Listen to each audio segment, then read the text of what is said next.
Today, we're diving into a really interesting modern poem. Think of it as a romantic counterpoint to a classic that I'm sure many of us know very well. It's a fresh look at what it actually takes for love to last. So most of us have probably come across Rudyard Kipling's famous poem, If, right? It's that powerful, almost stoic checklist of virtues. If you can keep your head when all about you are losing theirs. It's always been framed as the ultimate test of the self of an individual. And that contrast is really what this is all about. Kipling's poem is all about individualism. It's a blueprint for what one person can become all on their own. But the poem we're looking at today, it completely flips the script.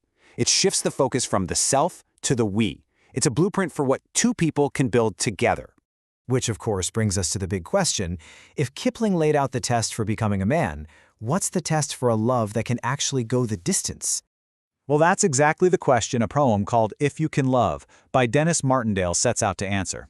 It was written to be a direct, modern counterpart to Kipling's classic. The whole poem is framed around this idea of a young man's passionate love. And it asks this really crucial question: is that intense feeling going to fade over time? The poem then unfolds as a series of conditions, almost like a test, to see if that love can truly last. Okay, so let's break this down. We're going to go through the poem's stanzas and look at them as real, actionable conditions for making love last. These are the building blocks. So the first condition is all about total commitment. The poem kicks off with this idea of loving wholeheartedly, holding nothing back. And it's not just about feelings or gestures, it's about a solid foundational promise, something concrete like a wedding ring. It's that initial, I'm all in moment. But here's where it gets really interesting. After that incredible total commitment, the poem doesn't guarantee success. It only says there's a chance. Just a chance. That one word is so important, and we're definitely going to see it again. Step 2 builds on this foundation with constant active devotion. This is not a set it and forget it situation.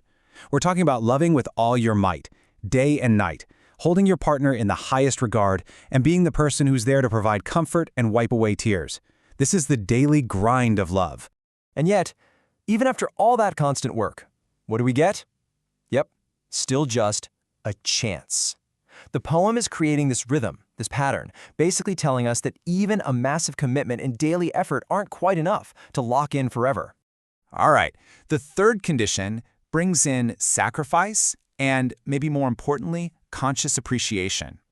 It's about loving even when it's hard, despite the cost, and actively cherishing what you have, being grateful, and really holding the relationship in a sacred kind of way. And the poem drops this powerful warning right in the middle of that third stanza. It's a pretty stark caution against getting complacent, right? A reminder that love is precious, and you can absolutely lose it if you don't actively protect and value it. That's a really sobering thought. And here we are for the third time. After all of this, the commitment, the devotion, the sacrifice, we're still just left with a chance. So that makes you wonder, what on earth does it take to get past just a possibility and get to something real? This is the pivot. This is where the whole poem makes a critical turn. We're about to see how love can transform from just a chance into something much, much deeper, a blessing. Just think about that pattern for a second. For 3 whole stanzas, through all these grand gestures and deep sacrifices, the poem has only offered a possibility. It's built this clear expectation of uncertainty.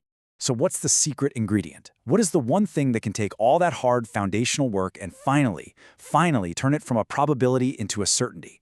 And here it is. The final stanza shows us it's not another grand sacrifice. It's the small stuff, the consistent acts of joy and companionship, making her smile, giving a simple compliment, the quiet gesture of holding her hand, not just now, but as the years pile up. It's the simple promise to stick around and grow old together. And with that, the refrain finally changes. The chance is gone, and in its place is a blessing. God bless your love forevermore. And that's the poem's ultimate point. The big gestures, they're the foundation.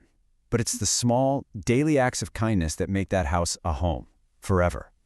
So that's the whole journey right there. You start with the big essential pillars, your commitment, your devotion, your sacrifice. That's what buys you a chance. But you secure the blessing, the forever, with the simple, consistent things, the smiles, the compliments, and the shared journey into old age. And that really just leaves us with one final thought. If You Can Love gives us this incredible modern blueprint for a lasting partnership. It answers Kipling's old test of the self with a new test of the we. So the only question left is, what will you build with it?